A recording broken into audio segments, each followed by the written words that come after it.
Apple September Event 2022 akhirnya rampung diselenggarakan secara virtual pada tanggal 7 September waktu Amerika. Kira-kira apa aja nih produk terbaru yang Apple rilis di event ini? Apakah prediksi yang berseliweran di YouTube itu akhirnya jadi nyata atau cuma sekedar angan belaka? Nah, sebelum kita tonton rangkumannya, ayo dong bantu channel ini dengan cara subscribe dan jangan lupa like juga videonya ya, agar saya semangat lagi untuk menghidupkan channel ini yang sudah vakum selama 2 tahun. Pertama ada Apple Watch Series 8 yang bentuknya sama persis dengan Apple Watch Series 7. Warna-warna menarik seperti biru, hijau itu hilang di Series 8, tapi masih ada warna merah. Sisanya warna basic seperti Apple Watch Series sebelumnya. Semua fitur unggulan yang ada pada Series 7 juga ada pada Series 8. Seri terbaru ini juga ditenagai dengan prosesor baru yaitu S8. Ketambahan 2 temperatur sensor yang terletak di bawah jam dan di bawah layarnya untuk mengoptimalkan aplikasi Cycle Track yang bisa men-tracking siklus menstruasi wanita. Di dalam Apple Watch Series 8 ini juga masih ketambahan 2 chip baru, yaitu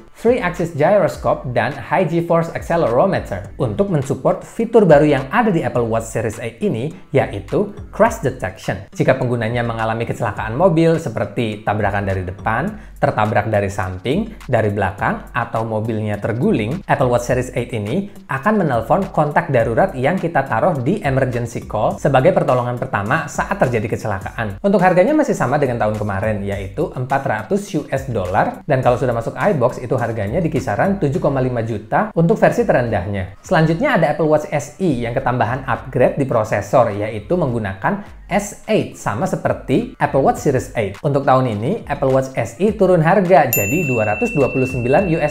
Masih di ranah Apple Watch. Ternyata Apple punya alasan kenapa Apple Watch Series 8 tidak ada bedanya, bahkan lebih membosankan daripada Apple Watch Series 7 yang punya pilihan warna yang lebih menarik. Sepertinya tahun ini Apple lebih fokus menggarap Apple Watch Ultra. Smartwatch keluaran Apple dengan teknologi canggih diperuntukkan bagi penyuka olahraga ekstrim dengan lingkungan dan cuaca ekstrim seperti pendakian gunung bersalju, surfing di ombak yang tinggi, berada di bawah terik gurun yang panas, dan dapat dibawa menyelam sampai kedalaman 40 meter. Untuk ukurannya lebih besar daripada Apple Watch biasa, yaitu 49 mm. Bodinya terbuat dari aerospace titanium dengan display yang dilapisi sapphire crystal. Bentuk fisiknya juga berbeda dengan Apple Watch seri biasa, dan baterainya tahan sampai 60 jam. Apple Watch ini juga punya watch band khusus yang didesain agar tidak mudah lepas saat kita melakukan olahraga atau kegiatan ekstrim lainnya. Berikutnya ada AirPods Pro Second Generation. Bentuknya sama persis dengan AirPods Pro generasi pertama. Secara fisik, yang berbeda hanya charging case-nya yang punya lubang untuk mengaitkan gantungan dan memiliki speaker yang akan berbunyi ketika kita mencarinya menggunakan Find My AirPods Pro. Dan ketambahan fitur touch sensor yang bisa menaikkan dan menurunkan volume hanya dengan swipe up dan swipe down. Daya tahan baterainya juga sekarang 2 jam lebih lama daripada AirPods Pro generasi sebelumnya. Untuk harganya masih sama dengan AirPods Pro waktu pertama rilis, yaitu $249.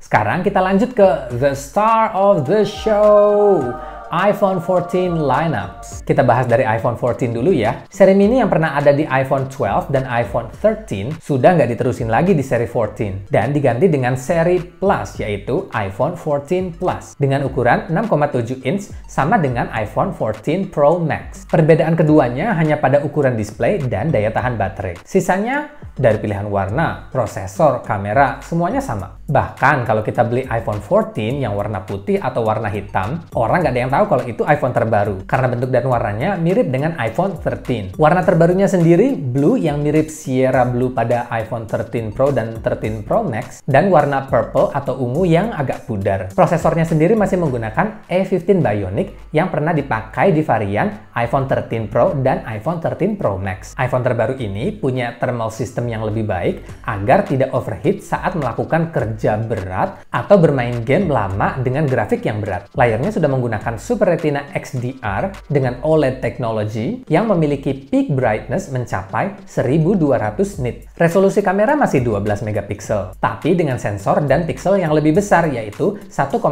micron dan 1,5 aperture yang dapat menghasilkan gambar 49% lebih terang. Kamera depannya juga sudah upgrade, yaitu menggunakan True Depth Sensor 12 megapiksel yang menghasilkan gambar 2 kali lebih cerah di low light condition dan sudah memiliki fitur autofocus. Dari segi recording video, ada fitur baru namanya Action Mode yang membuat perekaman video seperti menggunakan gimbal. Jadi video yang dihasilkan tetap stabil walaupun kena guncangan saat merekam. Harganya Untuk memori terendah 128 GB di harga $800 dan $900 untuk iPhone 14 Plus. Dan yang terakhir, ada iPhone 14 Pro dan iPhone 14 Pro Max. Warna Sierra Blue sekarang pindah di iPhone 14. Dan warna terbaru di iPhone 14 Pro dan Pro Max namanya Deep Purple. Jenius banget ya!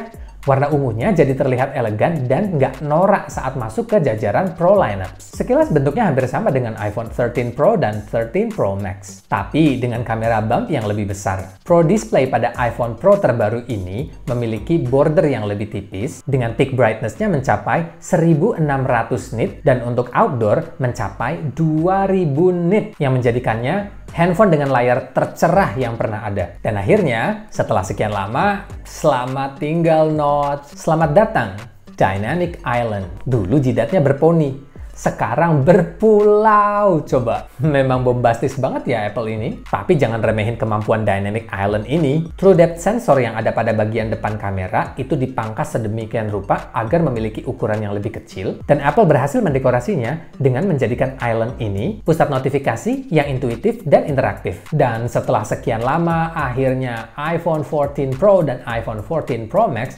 memiliki Always On Display. Dan ini bukan sembarang Always On Display. Dengan LPTO teknologi yang tertanam pada prosesor A16 Bionic, Always On Display pada iPhone 14 Pro dan iPhone 14 Pro Max ini tidak mematikan layarnya, akan tetapi mendimming atau mereduksi cahaya pada layar, tapi tetap mempertahankan warna kulit pada foto di lock screen. Dan Always On Display ini langsung aktif atau langsung mereduksi cahaya ketika mata kita berpaling dari layar iPhone. Jadi nggak perlu nunggu lock screen. Apple brings Always On Display to the next level. Untuk prosesor A16 Bionic sendiri berfokus pada power efficiency, display, dan kamera. Dengan 16 billion transistor dan 4 nanometer processor, menjadikan A16 Bionic chip terkuat dan tergahar di alam semesta. Apple juga mengklaim bahwa dengan 6 CPU core, performa yang dihasilkan 40% lebih cepat, tapi penggunaan dayanya 20% lebih hemat daripada kompetitor. Kamera utama pada iPhone 14 Pro dan 14 Pro Max ini dapat upgrade besar, yaitu 48 megapiksel untuk kamera utamanya. Dengan low light performance, 2 kali lebih baik daripada iPhone 13 Pro dan iPhone 13 Pro Max. Apple meredesain lampu flashnya untuk menghasilkan cahaya yang lebih terang tapi adaptif dengan lingkungan sekitar. Di sektor video sendiri, ketambahan action mode seperti pada iPhone 14 dan iPhone 14 Plus. Dan sekarang, kita bisa merekam cinematic mode di resolusi 4K 30 fps. Untuk harganya sendiri masih sama dengan tahun kemarin, yaitu $1000 untuk varian terendah, dan untuk iPhone 14 Pro Max di harga $1100. Nantikan video-video terbaru lainnya ya. Terima kasih sudah menonton dan sampai jumpa di video berikutnya.